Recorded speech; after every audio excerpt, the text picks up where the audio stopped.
কলকাতার শ্রীভূমি স্পোর্টিং ক্লাবকে কল্যাণী ITI এর এই মণ্ডপ টেক্কা দিতে পারে কিনা। কল্যাণীতে যদি দুর্গাপুজো দেখতে আসছেন তাহলে ITI মোড় লুমিনাসের পর যদি কোনো ক্লাবের ক্রেজ থাকে তাহলে সেটা হলো এই ক্লাবটি, কল্যাণীর রথতলার যে পুজোটি হয় সেটি। এই পুজোটা যদি আপনি আসছেন তাহলে ITI মোড় থেকে সরাসরি টোটো আসছে, বা এইদিকে কাঁচরাপাড়া স্টেশন সেদিক থেকেও আপনি আসতে পারেন।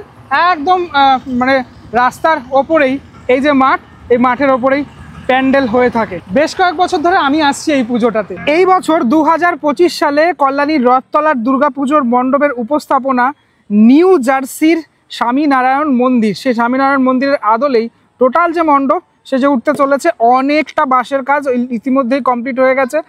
একদম ওপরের অংশটাতে মানুষজন দেখতে পাচ্ছ কাজ করছেন, একদম টপে কাজ করছেন, এবং টোটালটাই এই টোটাল স্বামীনারায়ণ মন্দিরের আদলে যেহেতু হচ্ছে, আপনি যদি ছবি দেখেন তাহলে বুঝতে পারবেন এই টোটাল মানে ব্যাপারটা একই রকম হতে চলেছে।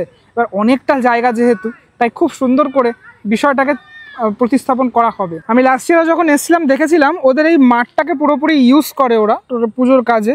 এই জায়গাটাতে অনেক ফোয়ারা থাকে, তারপর গাছ টাছ থাকে, এই জায়গাটা পুরোপুরি সুন্দরভাবে সাজিয়ে তোলা হয়। এখানে একটা ছোট্ট পুকুরও রয়েছে এই অংশটাতে। আমি ধীরে ধীরে সামনের অংশটাতে এগিয়ে আসছি। এখানটাতে বাচ্চারা খেলছে এই মুহূর্তে, আর পরন্ত বিকেল, সেই বিকেলের মানে হালকা হালকা রোদের আলো সেটা পড়েছে। বৃষ্টি এখন নেই, কয়েকদিন ধরে বেশ বৃষ্টি পড়ছে, আমরা সবাই জানি।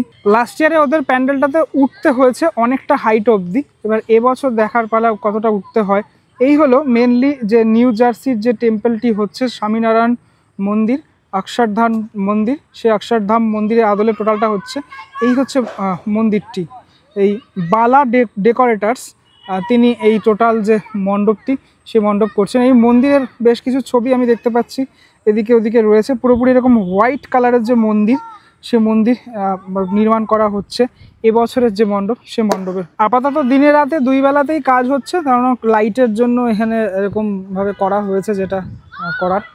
তো এই জায়গাটা থেকে মেনলি এন্ট্রিটা, সেই এন্ট্রিটা হতে চলেছে টোটাল এই মণ্ডপে। অনেক বাঁশ ব্যবহার করা হয়েছে, বাঁশ বাঁধার কাজ যেটা দেখালাম আমি ইতিমধ্যেও চলছে, এখনও অবধি চলছে বাঁশ বাঁধার কাজ। এবং এই যে মানুষজন যারা কাজ করছেন তারা কিন্তু বাঁশ নিয়ে ধীরে ধীরে ধীরে ধীরে সাইজ করছেন এবং ওপরের অংশটাতে পৌঁছে দিচ্ছেন।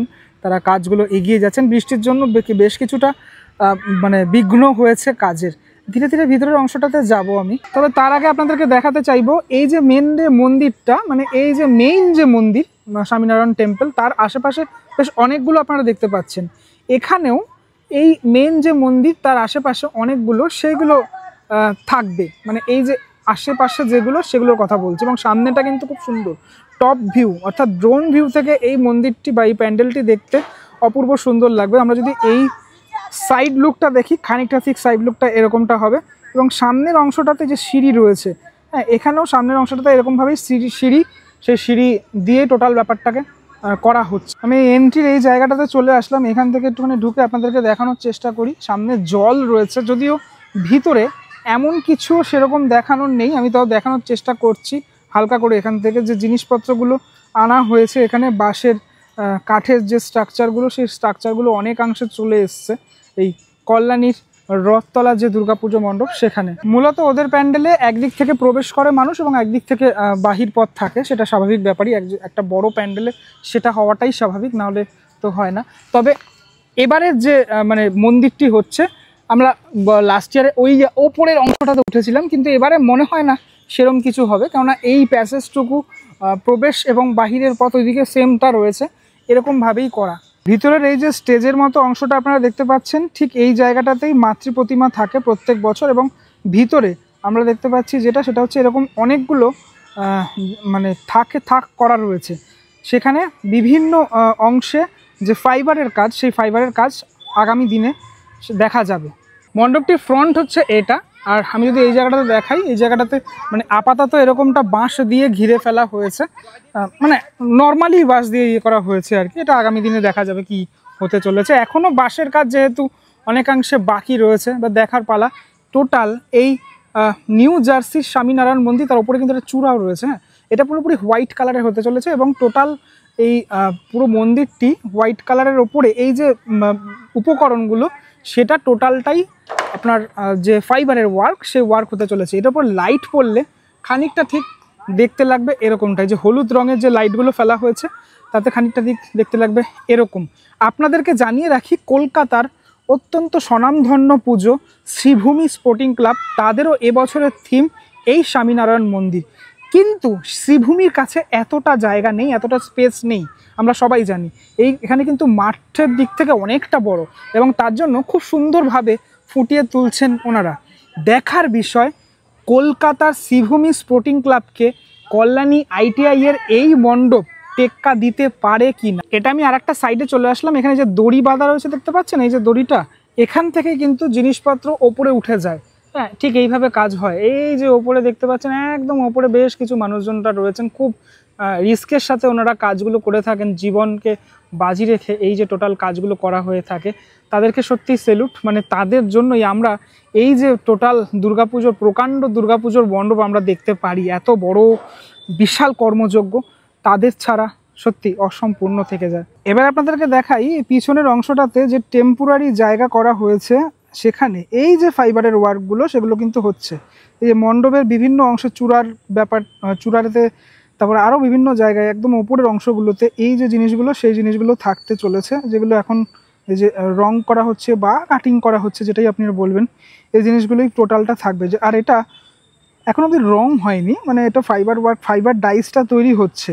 এরপর এখানে পুরোপুরি যখন সাদা রংটা হবে আর যার উপর লাইট পড়লে পুরো এই মণ্ডপটি সেজে উঠবে। আমি এখানে দেখতে পাচ্ছি বেশ কিছু এরকম সোনালি কালারের বা গোল্ডেন কালারের রয়েছে এরকম টিলার অংশগুলো, যেগুলো আই থিঙ্ক এরকম হোয়াইট কালারেরই করা হবে।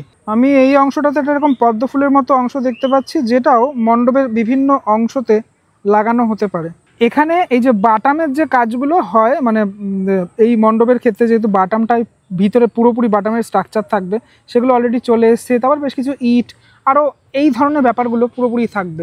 আচ্ছা, একটু বলে রাখি, যে কোনো বড় মণ্ডপের ক্ষেত্রে এই যে সাপোর্টগুলো, সেটা দুই দিকেই থাকে, মানে চারিদিকটাতেই থাকে। এই হচ্ছে সেই সাপোর্ট, বাঁশের যে সাপোর্ট। সব মিলিয়ে বলা চলে এই মণ্ডপও কিন্তু অনেকটা উচ্চতা বিশিষ্ট হতে চলেছে। মোটামুটি 100 থেকে 150 ফুট উঁচু এই টোটাল কল্যাণী রথতলা যে মোড়ের যে প্যান্ডেলটা, সেই প্যান্ডেলটা হতে চলেছে। এখন সূর্য প্রায় একটুখানি মেঘাচ্ছন্ন আকাশ, তো যেহেতু হালকা করে দেখা যাচ্ছে, এবং একদম মাঝখানের অংশটাতে রয়েছে সূর্য, টপে একদম মাঝখানে, দেখতে কিন্তু অপূর্ব সুন্দর লাগছে। আপনাদের কাদের কাদের পুজোর ডেস্টিনেশন এবার হতে চলেছে রথতলার এই স্বামীনারায়ণ মন্দির, সেটা আমাকে অবশ্যই কমেন্ট সেকশানে লিখে জানাবেন। এই ভিডিওটার মধ্যে আমি অল্প করে দেখানোর চেষ্টা করলাম, জাস্ট প্রাইমারি স্টেজে কাজটুকু শুরু হয়েছে, এখনও তো অনেকটা কাজ বাকি রয়েছে। জাস্ট দেখানোর চেষ্টা করলাম কতটুকু এগিয়েছে এই প্যান্ডেলটি। কেমন লাগলো ভিডিওটি সেটা আমাকে অবশ্যই জানাবেন, এবং কলকাতা সহ জেলার বিভিন্ন জায়গার দুর্গা পুজো দেখতে অবশ্যই আমার চ্যানেলটিকে সাবস্ক্রাইব করতে পারেন। চলুন, পরবর্তী ব্লগে দেখা হচ্ছে খুব শিগগিরই। ততক্ষণের জন্য বিরতি নেব। ভালো থাকবেন সবাই, টাটা।